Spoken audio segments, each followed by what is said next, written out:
اور امام شافعی نے بھی جب نبی کی اہل بیت کی یہ فضیلت بیان کی کہ اہل بیت جیسا کوئی نہیں ہے کہ جو ان کی فضیلت میں ایک بات کافی ہے، جو ان پر نماز میں درود نہ پڑھے اس کی نماز ہی نہیں ہوتی، لوگوں نے کہنا شروع کر دیا شافعی اندر سے شیعہ ہے۔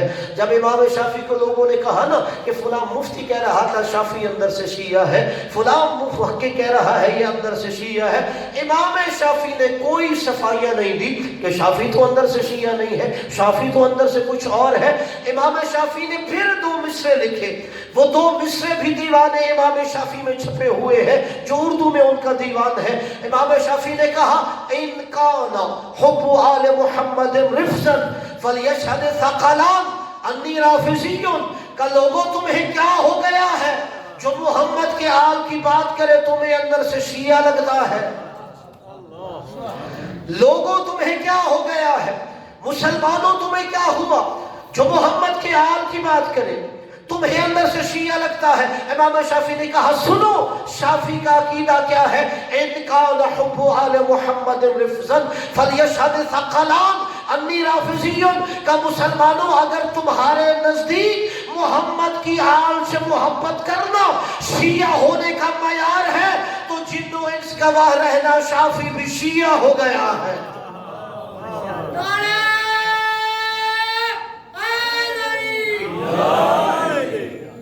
کہ اگر تم شیعت کا معیار یہ سمجھتے ہو نبی کی آل سے محبت کرے، کہا شافعی اس معیار پہ پورا اترتا ہے۔ تو قربہ کون ہے؟ یہ وہی ہے کہ جن کا نبی کے دل میں مقام بلند ہے، جن کے آنے پہ نبی کھڑے ہو جاتے تھے، یہ وہی ہے جن پر نماز میں درود پڑھا جاتا ہے۔ چلو ایک جملہ کہہ دیتا ہوں، یہ درود ہے کیا؟ اللہم صلی علی محمد و آل محمد، کیا ترجمہ ہے؟ اے اللہ تو رحمت نازل کر کس پر؟ جو رحمت للعالمین ہے۔ یعنی مجھ جیسا گناہگار کہہ رہا ہے اے اللہ تو رحمت نازل کر کس پر؟ جو رحمت للعالمین ہے نبی، اور وہ ان کی آل جو وجہ تخلیق کائنات ہے۔ یعنی مجھ جیسا گناہگار یہ دعا کر رہا ہے۔ یہ درود صرف ایک دعا نہیں بلکہ ہر دعا کی قبولیت کا بھی نسخہ ہے۔ جملہ میرا نہیں چھٹے تائیدار ولایت کا ہے۔ مولا کے پاس بندہ آ کے کہتا ہے مولا مجھے کوئی نسخہ دو جس سے جو دعا مانگو قبول ہو جائے۔ مولا نے کہا اپنے دعا کے شروع میں بھی درود پڑھ، آخر میں بھی درود پڑھ۔ کہتا ہے مولا یہ کیسے؟ مولا نے کہا کیسے یہ ممکن ہے؟ تو شروع میں بھی درود پڑھے گا، آخر میں بھی درود پڑھے گا، درمیان میں دعا مانگ رہا ہے کہ اللہ تیری دعا کا اول و آخر قبول کر لے، درمیان کا رد کر دے۔ تو ہے یہ درود کیا؟ بس یہ درود اب جب کہ پڑھیں گے آپ کو لطف آئے گا۔ ایک بندہ چھٹے امام کے پاس آیا،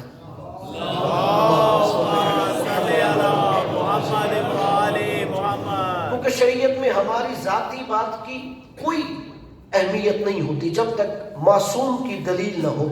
امام کے پاس بندہ آیا، اس نے کہا مولا میں اکثر آپ پر رحمت کی دعائیں مانگتا ہوں، میں دعائیں مانگتا ہوں اللہ آپ پر رحمتیں نازل کرے کہ اللہم صلی علی محمد و آل محمد۔ امام نے کہا تو رحمت کی دعائیں ہمارے لیے مانگتا ہے، رحمتیں تجھ پہ اترتی ہیں۔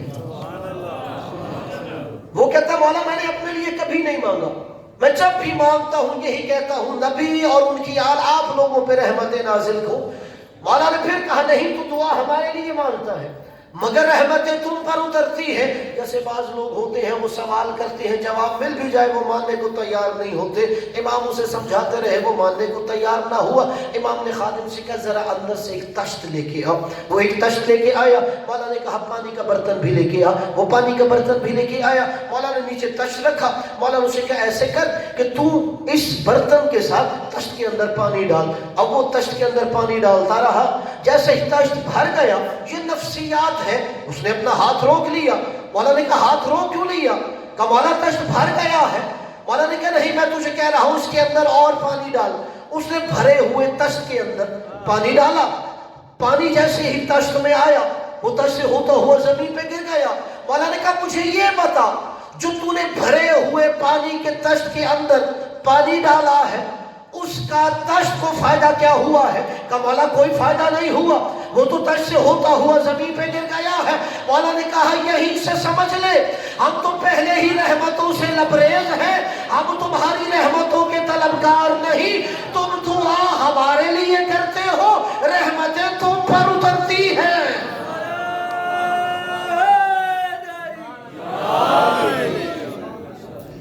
امام نے فرمایا ہم پہلے ہی رحمتوں سے لبریز ہیں، تم کیا ہمارے لیے رحمتوں کی دعائیں مانگو گے؟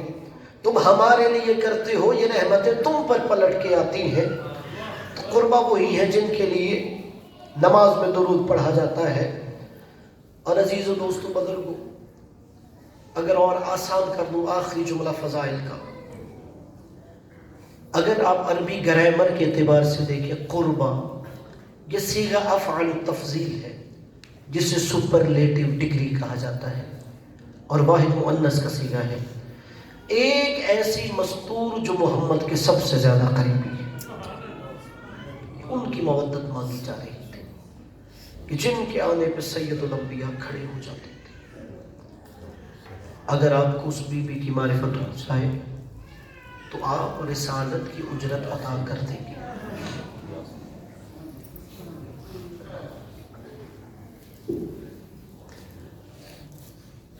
اگر ساری زندگی اس ایک مستور کی معرفت نہ ہو تو کوئی کیسے تیرے رسالت ادا کرے گا؟ میرے جتنے یہاں برادران اسلام ہے شیعہ سنی، میں آپ سب سے سوال کرتا ہوں، یہ جو نبی نے امت سے کہا تھا میرے قربا سے مودت کرو، کیا امت نے وہ حق ادا کیا ہے؟ اگر کیا ہوتا تو مدینے سے یہ بین کی آوازیں نہ آ رہی ہوتی، صبت علیہ مصائب لو انہا صبت علی الایام سرنا لیالیا۔ اگر مودت کا حق ادا کیا ہوتا تو کبھی جوانان جنت کے سردار حسن کا جنازہ روزہ رسول سے خالی واپس نہ آ رہا ہوتا۔ اگر اجر رسالت ادا کیا ہوتا، قربہ سے مودت ادا کیا ہوتا، دین دن تک جوانان جنت کے سردار حسین کا لاشا بے گور و کفن پڑا ہوا ہوتا۔ اجرکم علی الزہرا۔ عزیزانو، چونکہ آج خمسہ کی پہلی مجلس ہے، جیسے اس گھرانے کے فضائل ہمیں وراثت میں آگے نظر آتے ہیں، ویسے ہی ہمیں کچھ مصائب بھی گویا وراثت میں آگے نظر آتے ہیں۔ اگر فاطمہ دربار جا رہی تھی تو زینب بھی دربار جا رہی تھی۔ اگر علی کے سر میں تلوار لگ رہی تھی تو عباس کے سر میں گرز لگ رہا تھا۔ اگر حسن کے جگر کے ٹکڑے ہو رہے تھے تو قاسم کا لاشا ٹکڑوں میں بٹ رہا تھا۔ اجرکم علی اللہ، جس کی ہائے نکلی ہے مالک اسے کسی غم میں نہ رلائے۔ کوشش کرنا ہر آنکھ کا وضو ہو جائے تاکہ نبی کی بیٹی ہم سے راضی ہو جائے۔ عزادارو، اگر نبی کی بیٹی کو ایک تمانچہ لگا تو کربلا سے لے کے شام تک حسین کی بیٹی کو کئی تمانچے مارے گئے۔ اجرکم علی الزہر۔ عزادارو، بنت پیمبر اور بنت حسین کے درمیان کچھ عجب مصائب کا اتفاق ہے۔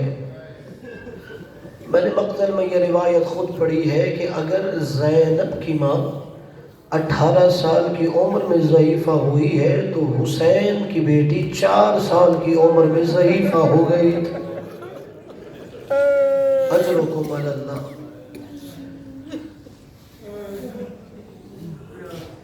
عزادارو، ہونا بھی چاہیے کہ جس بیٹی نے 7 قدم پہ کھڑے ہو کے دیکھا ہو بابا پہ گلے پہ خنجر چل رہا ہے، اور وہ بیٹی جو بابا کے سینے پہ سونے کی عادی ہو، اس کی کیا کیفیت ہوتی ہے؟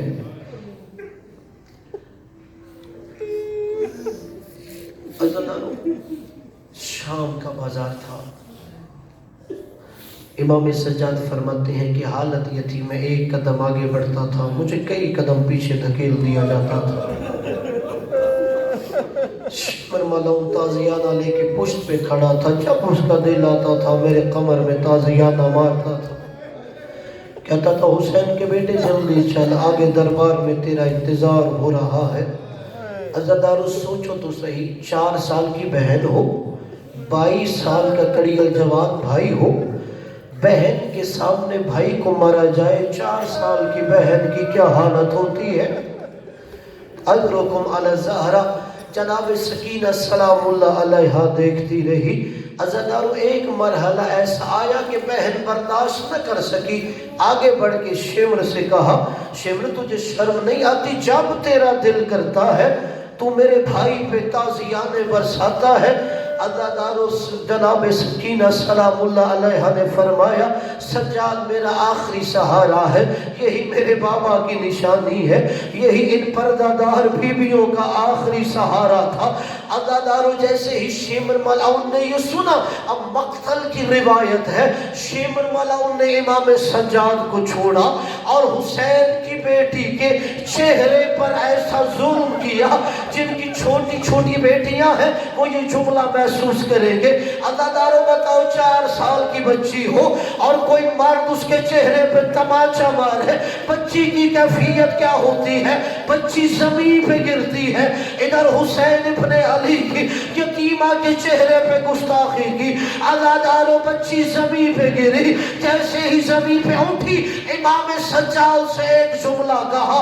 امام سجاد فرماتے ہیں مجھے جب بھی یہ جملہ یاد آتا ہے، حسین کا بیٹا خون روتا ہے۔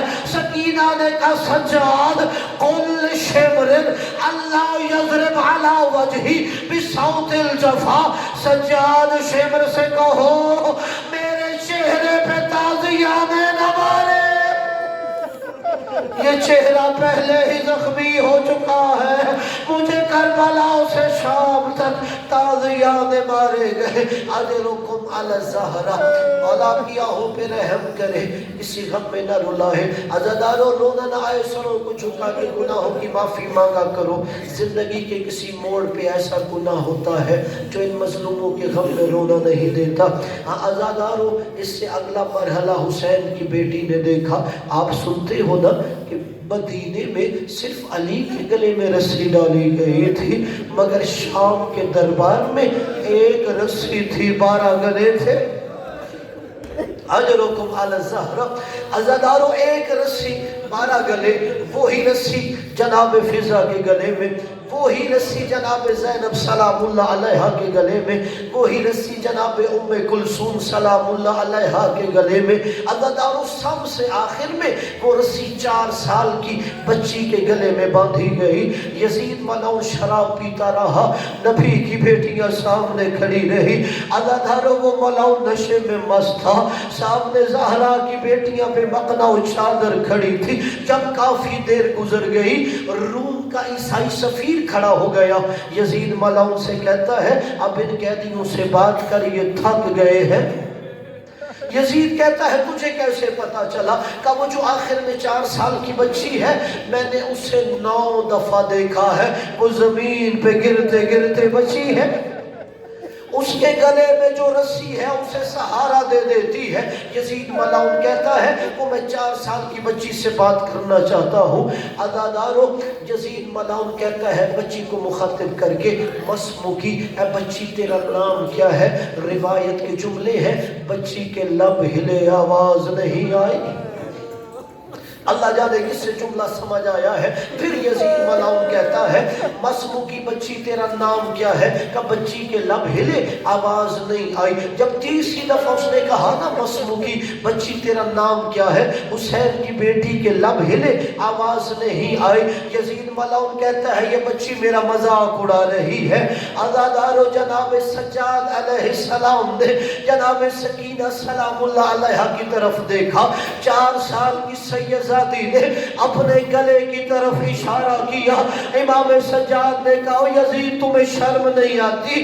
میری بیٹی بہن کے گلے میں اتنے زور سے رسی بندھی ہے، وہ بولتی ہے آواز نہیں آتی۔ اجرکم علی الزہرہ۔ یزید ملعون کہتا ہے بچی کے گلے سے رسی ڈھیلی کی جائے، عزادارو رسی ڈھیلی کی گئی۔ اب یزید کہتا ہے مسبوکی، اے بچی تیرا نام کیا ہے؟ فرمایا انا سکینۃ بنت الحسین، میں حسین کی بیٹی سکینہ ہوں۔ کہا اچھا تو حسین کی وہی بیٹی ہے جس سے حسین بڑا پیار کرتا تھا؟ کہا میرا بابا بڑا پیار کرتا تھا۔ عزادارو جن کی چھوٹی بہنیں یا بیٹیاں ہیں وہ جملہ محسوس کریں گے کہ تیرا بابا کیا پیار کرتا تھا؟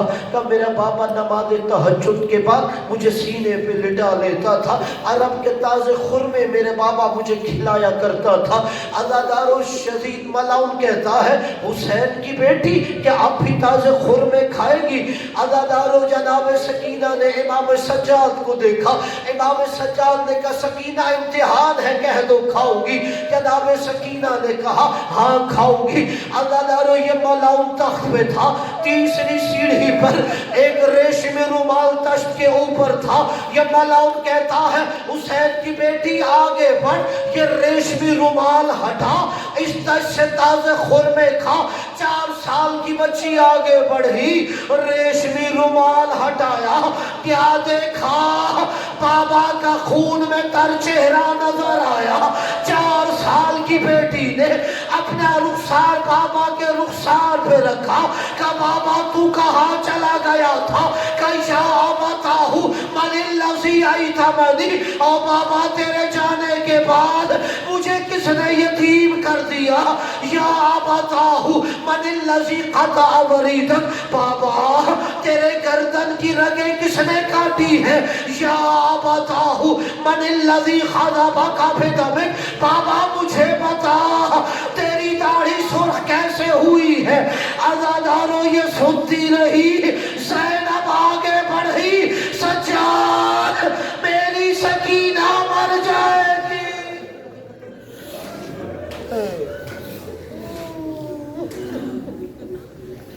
الا لعنت اللہ علی القوم الظالمین وسیعلم الذین ظلموا منقلب ينقلبون۔ الہی تجھے واسطہ اپنی عزت و جلالت کا، تجھے واسطہ قرآن و اہل بیت علیہ السلام کا، ہماری اس عظیم عبادت کو شفیع قبولیت عطا فرما۔ ذکر کے صدقے میں ہمارے گناہوں کو معاف فرما، ہمارے والدین و اساتذہ کے گناہوں کو معاف فرما۔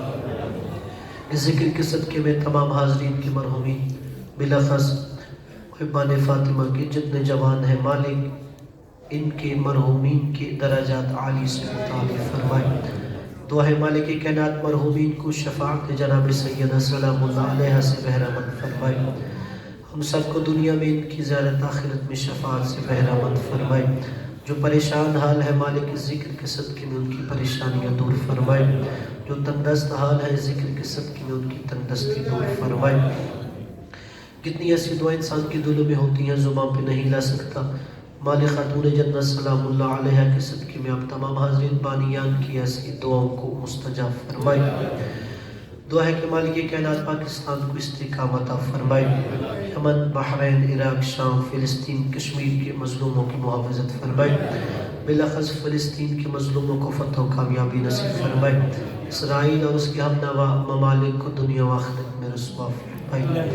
دعا ہے کہ مالک کائنات ہم سب کو ظالموں سے نفرت اور مظلوم کی حمایت کرنے کی توفیق عطا فرمائے۔ دعا ہے مالک کائنات ہمیں سوائے اپنی ذات کی کسی کا محتاج نہ فرمائے۔ حجت دورہ بقیت اللہ امام زمانہ کے ظہر میں تاجر فرمائے، ہم سب کو امام کے قدموں میں شہادت نصیب فرمائے۔ ربنا تقبل منا انک انت السمیع العلیم بحق محمد وآلہ الطاہرین۔